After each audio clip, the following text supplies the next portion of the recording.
Assalamualaikum warahmatullahi wabarakatuh. Salam sukses luar biasa, masih bersama kami Brapo Family Business. Oke, pada hari yang berbahagia ini kebetulan hari Minggu, saya agak santai. Sedikit kita berbagi pengalaman kepada sahabat-sahabat semua untuk pembisnis pemula ataupun usaha pemula.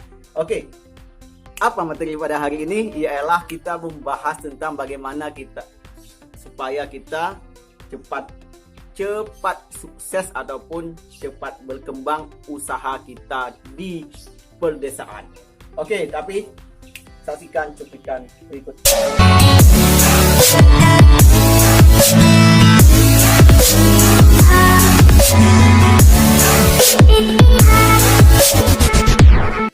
Halo guys, tadi bicara tentang tips atau trik berbisnis atau berbuka usaha di pedesaan. Oke, apa yang pertama supaya usaha kita cepat maju, cepat berkembang. Oke, ini berbicara tentang pengalaman. Oke, yang pertama, Anda harus menyediakan barang yang langka di desa kalian. Maksudnya, barang yang dibutuhkan oleh konsumen tapi tidak dijual di desa kalian. Nah, itu harus kalian sediakan. Misalnya ada sesuatu yang tidak ada, tapi konsumen di desa kalian itu ataupun masyarakat itu membutuhkan itu. Dia untuk membeli barang tersebut harus ke kota ataupun ke kabupaten kota. Nah, tentu dia membutuhkan waktu lama. Saya membutuhkan waktu 2 jam. Nah, membutuhkan transportasi, membutuhkan biaya untuk ke sana. Maka kalian harus baca itu.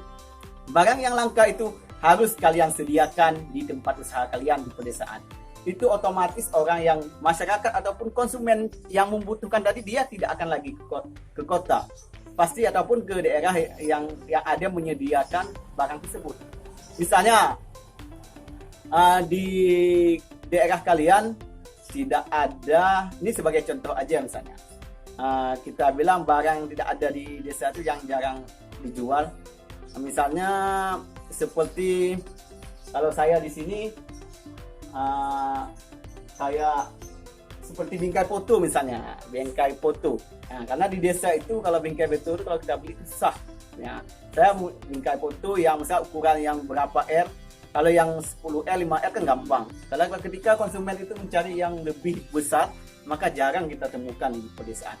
Maka kalian, ini sebagai usaha, ini sebagai contoh saja ya, menyediakan bingkai foto ukuran yang di atas 10R di desa kalian. Otomatis orang itu tidak akan keluar lagi dari desa ataupun belanja ke tempat yang lebih jauh. Nah, dia akan belanja ke tempat kalian. Itu kan menjadi salah satu yang maksud saya membedakan usaha kalian dengan usaha yang lain. Kalian itu berarti kalian mampu dalam artian mampu memenuhi kebutuhan konsumen. Nah, dari itu kita akan cepat maju. Jika suatu usaha itu mampu, ketika usaha orang lain tidak mampu menyediakan kebutuhan konsumen suatu daerah ataupun satu desa, kalian itu usaha kalian dengan tampilan beda bisa memenuhi semua kebutuhan konsumen, maka otomatis usaha kalian akan maju. Oke, untuk yang kedua. Oke guys, untuk yang kedua ini berbicara tentang harga barang misalnya. Oke, saya ini di sini. Misalnya kalian ini di pedalaman ataupun pelosok di desa yang jauh dari pusat kota. Nah, ini berkaitan dengan harga barang. Kalau memang kalian ingin cepat maju, harga barang antara misalnya ini konsumen di pedalaman. Kalian harga barang misalnya harga barang yang di sini misalnya yang saya sebutkan tadi, seperti bingkai foto ya, bingkai foto. Misalnya harga di kota ataupun di pusat kabupaten harganya bingkai foto 10R misalnya harganya 20.000. Nah, di sana misalnya harga konsumen ya, bukan harga grosir ataupun bukan harga grosir, harga konsumen 20.000.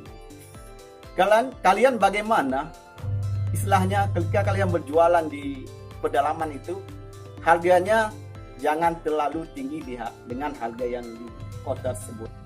Nah, misalnya kalau di sana dijual 20.000 harga konsumen bingkai 10R misalnya, kalian di sini jual bedakan aja Rp1.000 tidak masalah. Nah, itu trik atau tip supaya konsumen di pedesaan itu akan belanja di usaha kalian. Dalam artian seperti ini, nanti ya dalam pemikiran konsumen, untuk apa kita belanja jauh-jauh sedangkan di desa ada barangnya cuma beda 1.000 atau 2.000 rupiah. Lebih baik belanja di desa aja daripada kita belanja di kabupaten ataupun di tempat yang lebih jauh, tapi membutuhkan biaya yang banyak, mengeluarkan biaya transportasi ataupun mengeluarkan waktu yang berlebihan.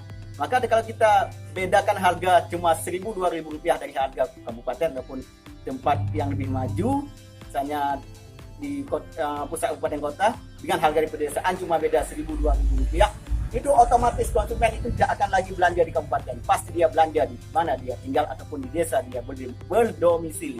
Itu triknya. Harga barang jangan terlalu tinggi. Apabila kalian mampu, sesuaikan aja harga dengan harga yang di kabupaten kota. Itulah strategi bisnis kalau kita berbicara berusaha di pedesaan. Itu salah satunya. Oke, untuk yang ketiga. Halo guys, ini yang terakhir ataupun yang ketiga, tip dan triknya. Apa sih?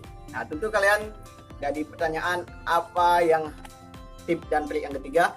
Oke, saya bongkar rahasianya. Kalian kalau berjualan di pedesaan itu harus banyak jenis barang. Tanda kutip, harus banyak jenis barang yang Anda jual dalam suatu toko tersebut. Bukan volumenya, tapi jenis barang. Contohnya, misalnya saya aja yang sudah saya jualan ini kan.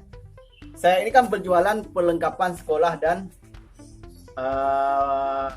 perlengkapan alat tulis kantor misalnya kan. Berarti saya di sini kan menjual secara barangnya, saya menjual seperti buku, seperti pena, kwitansi, map, ada lagi kertas kambing, kertas plastik mika, semuanya kan saya jual. Itu yang berbentuk barang yang saya jual di toko saya. Berarti kalian tuh banyak jenis barang, nggak butuh volumenya, tapi jenisnya diperbanyak. Itu salah satu kita tip atau trik ataupun strategi kita berjualan di pedesaan. Karena dari pedesaan itu pangsa pasarnya ataupun konsumennya itu kecil, tapi tetap ada yang pangsanya tetap kecil atau konsumennya kecil, tapi bagaimana kita harus memenuhi kebutuhan walaupun permintaan pasar itu kecil, tapi kita harus mampu memenuhi kebutuhan. Salah satunya dalam usaha kita ialah memperbanyak jenis barang. Itu salah satu tip atau trik yang saya kasih kepada sahabat-sahabat semua, sahabat pembisnis pemula. Oke, kita bahas lagi. Ini sebagai pengalaman memang harus saya bagikan, karena saya ini apalagi untuk pemula kita harus menguasai itu. Misalnya ada konsumen belanja di toko kalian, dia membeli satu jenis, misalnya dia mau beli kwitansi ataupun nota. Otomatis kalau ada surat menyurat ataupun ada yang berkaitan dengan surat perjanjian ataupun surat jual beli, pasti dia membutuhkan materai. Salah satu kan ini kan linear istilahnya. Linear suatu penjualan yang bersifat barang yang bersifat linear. Barang itu pasti saling membutuhkan. Misalnya salah satu kalau dia buat surat perjanjian, terterai di atas surat perjanjian jual beli, tertulis di atas kwitansi, tapi pasti dia akan memakai materai misalnya, baik materai 3.000 ataupun materai 6.000. Itu salah satu ketiga trik ataupun tip yang saya sampaikan pada hari yang berbahagia ini. Saya rekomendasikan saja untuk calon pembisnis pemula yang lagi bingung, kok usaha saya tidak berjalan di tempat. Itulah salah satu cara yang saya pakai selama ini.